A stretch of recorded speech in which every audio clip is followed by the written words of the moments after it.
속보 9월 명단 발표. 홍명보 인터뷰엔 내가 최고 전문가. 홍명보 또 한 번 미친 망언에 국내 축구 팬들과 전문가 초토화. 홍명보 대한민국 축구 국가대표팀 감독이 안정 속 변화를 시도했다. 이제는 증명이 필요한 시점이다. 홍 감독은 26일 오전 서울 종로구 신문로 축구회관에서 북중미 월드컵 아시아 지역 3차 예선 1기차전에 나설 대표팀 명단을 발표했다. 지난 7월 대표팀 감독으로 선임된 뒤 처음으로 뽑은 명단이다. 손흥민, 이강인, 김민재, 황희찬 등 주축 선수들이 고스란히 포진한 가운데 양민혁, 황문기, 최우진, 이한범까지 4명의 선수들이 생애 처음으로 대표팀에 뽑히는 영광을 누렸다. 특히 2006년생의 괴물 고교생 장민혁의 합류가 눈길을 끈다. 양민혁은 올 시즌 프로축구 K리그에서 28경기 8득점 5도움을 기록하며 맹활약하고 있다. 다음 시즌부터는 토트넘 호스퍼 합류가 결정돼 대표팀 주장 손흥민과 함께 그라운드를 누빌 예정이다. 홍 감독은 양민혁 발탁에 대해 그동안 충분히 대표팀에 들어올 만한 퍼포먼스를 보여줬다 하면서 버린 선수에게 언제 기회를 줄지 타이밍이 중요하다. 지금은 양민혁에게 기회를 주어야 할 때라고 생각했다고 설명했다. 양민혁은 이미 국제 무대에서 통할 수 있음을 스스로 증명했다. 지난 7월 31일 열린 2024 쿠팡 플레이 시리즈 1차전에서 팀 K리그 소속으로 토트넘을 상대하면서 종횡무진 그라운드를 휘저었다. 토트넘 선수들도 양민혁의 기량에 감탄할 정도로 빼어난 활약을 펼쳤다. 이뿐 아니라 현재 대표팀 선수들 중 꽤 많은 선수가 홍 감독이 울산 HD 감독 시절 지도해본 선수들이라 호흡에도 큰 문제는 없을 것으로 보인다. 자신이 잘 아는 선수들의 대표팀 주축 선수들까지 기조를 유지한 가운데 약간의 변화를 꾀했을 뿐이다. 대표팀 주장 손흥민도 지난 2014 브라질 월드컵 시절 자신이 직접 지도해본 경험이 플러스가 될 수 있다. 다만 홍 감독은 넘어야 할 산이 존재한다. 바로 자신의 취임 과정에서 불거진 공정성 논란이다. 대한축구협회는 외국인 감독을 물색하는 것처럼 모션을 취하다가 갑자기 홍 감독으로 선회했다. 축구 팬들은 홍 감독의 선임 과정이 공정치 못했다며 비판을 가하고 있다. 박주호, 이천수, 박지성, 이영표 등 전직 축구 선수들도 홍 감독의 선임에 문제가 있었다고 공개적으로 표명할 정도였다. 홍 감독이 이러한 논란을 타파할 방법은 오로지 실력으로 증명하는 것만이 유일하다. 지난 2014 브라질 월드컵에서 실패를 바탕으로 자신이 한층 더 성장했다고 보여줘야 한다. 만약 홍 감독이 과거의 실패와 똑같은 전술만 보여준다면 축구 팬들의 분노는 극에 달할 전망이다. 한편 이번에 홍 감독이 뽑은 대표팀은 다음 달 5일 오후 8시 서울 월드컵 경기장에서 팔레스타인을 상대로 3차 예선 첫 경기를 치른다.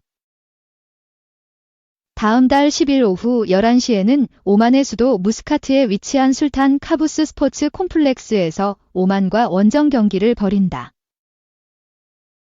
대표팀은 3차 예선에서 바시아의 강호 디라크와 지난 2월 카타르 아시안컵 4강전에서 대표팀의 주요 슈팅 공개에 좌절을 안긴 요르단과 함께 B조에 속한 만큼 상대적으로 약체로 평가받는 팔레스타인과 오만을 반드시 잡아야 월드컵 본선 가능성을 높일 수 있다. 이 예산 패싱 직격탄 맞은 대한체육회, 귀법국회에 강력 건의할 것. 대한체육회가 그동안 집행해 오던 생활체육 예산 일부가 지방자치단체로 이관된다. 문화체육관 관광부, 문체부는 대한체육회를 통해 지역, 시 도체육회에 지급했던 생활체육 예산 중 일부 416억 원을 지방협력사업으로 전환하겠다고 28일 밝혔다. 이는 그동안 이뤄져 왔던 문체부와 대한체육회 간 예산교부 프로세스, 경로를 탈피한 것을 의미한다. 대한체육회가 아닌 지자체가 생활체육 예산 일부를 시 도체육회에 집행하도록 예산교부 방식을 수정했다는 얘기다. 문체부는 이 같은 내용이 담긴 2025년 문체부 예산안을 이날 공표했다. 해당 예산안은 지난 27일 국무회의를 통과했다. 문체부가 공표한 내년도 예산안에 따르면 지방협력사업으로 전환한 생활체육 예산은 416억 원에 달한다.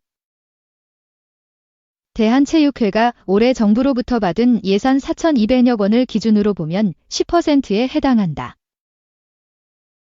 문체부는 이들 사업 예산의 경우 대한체육회를 거치지 않고 지자체에 직접 교부하고 지자체는 시 도체육회에 집행하게 된다.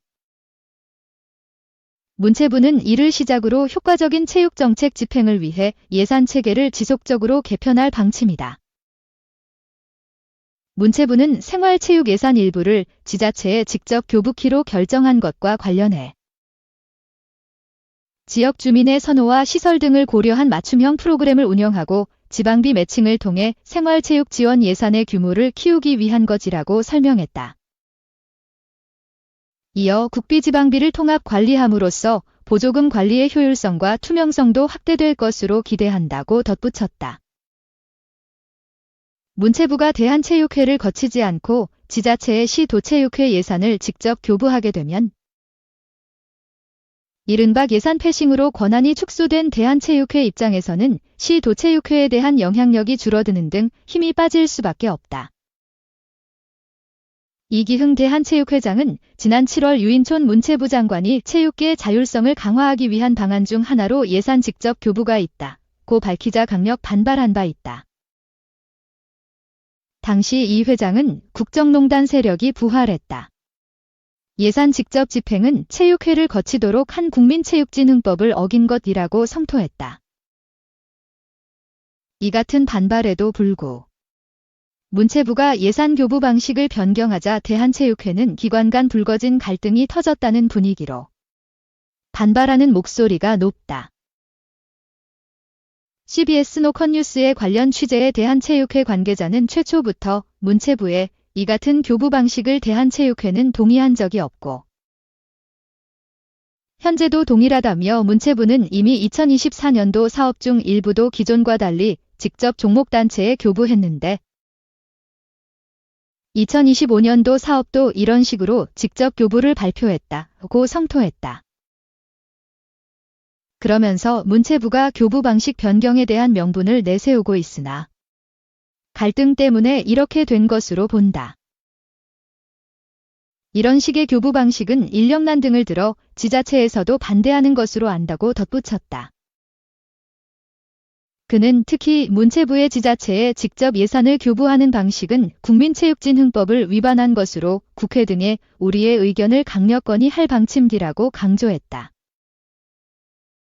국무회의를 통과한 2025 문체부 예산안의 규모는 7조 1214억 원이다.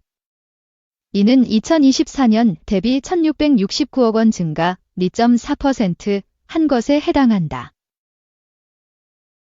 체육 예산만 따져보면 2024년 1조 6164억 원에서 2025년 1조 6751억 원으로 증가 3.6% 했다. 이는 문체부의 부문별 예산 중 가장 높은 증가 폭이다.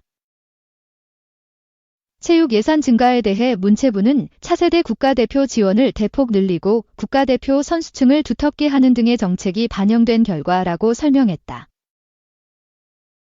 3. 축구협회 새 전력강화위 가동, 여자대표팀 감독 우선 선임 방침.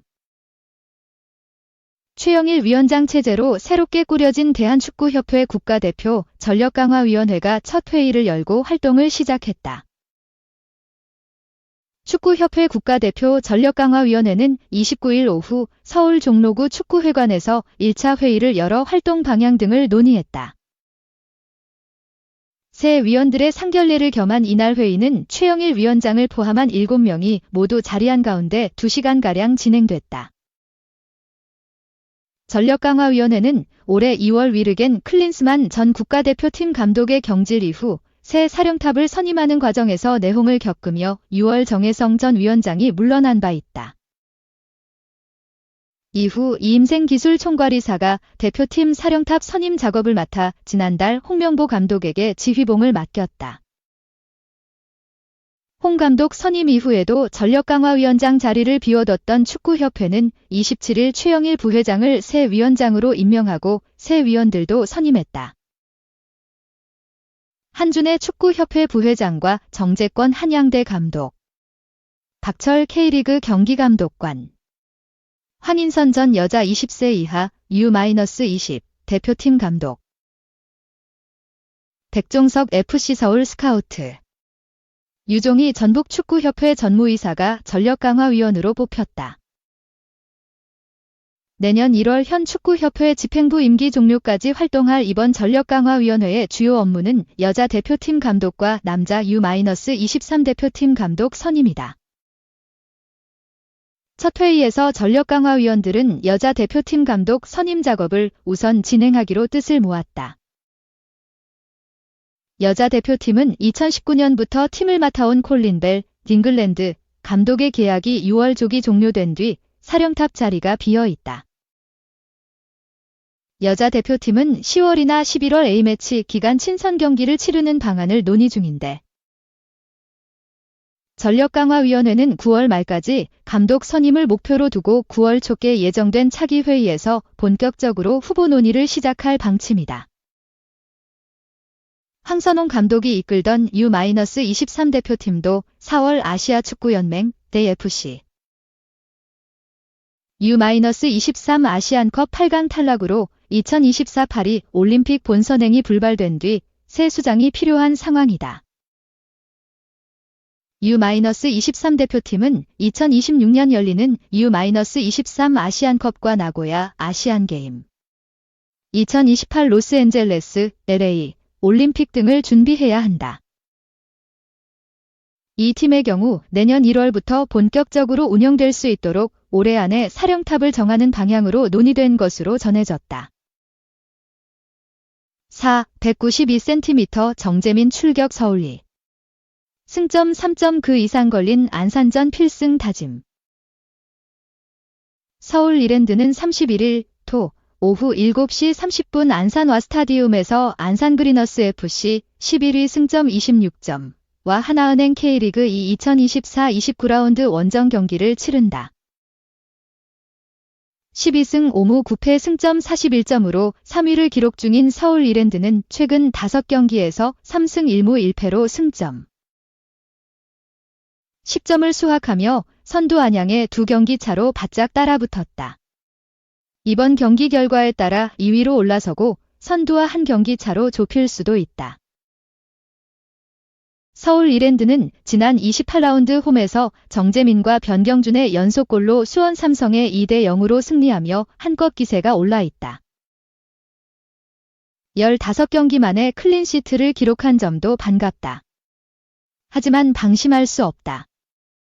19라운드 홈에서 안산에 0대3으로 패배한 뼈아픈 기억이 있다. 안산이 직전 라운드에서 천안에 3대2로 승리하며 베스트 팀으로 꼽힌 것도 경계할 점이다. 홈에서의 패배를 되갚아줄 복수전 선봉장에 안산 출신 정재민이 나선다. 192cm의 장신 스트라이커 정재민은 지난해 안산에서 K리그에 데뷔해 5골 1도움을 기록하며 팬들에게 눈도장을 찍었다. 올 시즌을 앞두고 K리그 1 수원FC로 이적한 정재민은 여름 이적 시장에서 서울 이랜드로 합류해 2골을 기록했다. 특히 지난 라운드 수원전에서 승부의 향방을 가른 선제 결승골을 꽂아 넣으며 활약했다. 이적 후 처음으로 친정팀을 상대하는 정재민은 친정팀과의 맞대결이라 더 좋은 모습을 보여주고 싶고 골 욕심도 강하다. 방심하지 않고 열심히 준비해서 반드시 승리할 수 있도록 최선을 다하겠다고 말했다. 최근 6경기에서 4골을 폭발시키며 팀의 상승세를 이끈 변경준도 출격 대기 중이다. 올 시즌 팀 내에서 유일하게 전 경기에 출전 중인 변경주는 지난 수원전에서 처음으로 풀타임을 소화하며 추가 시간에 쐐기골을 만들어냈다. 7골 4도움으로 커리어 하이를 기록 중인 변경준의 활약 여부도 기대해 볼만한 요소다. 창단 10년 만에 첫 승격을 노리는 서울 이랜드가 K리그 최강 화력 면모를 이어가며 선두권에서 A매치 휴식기를 맞이할 수 있을지 주목된다.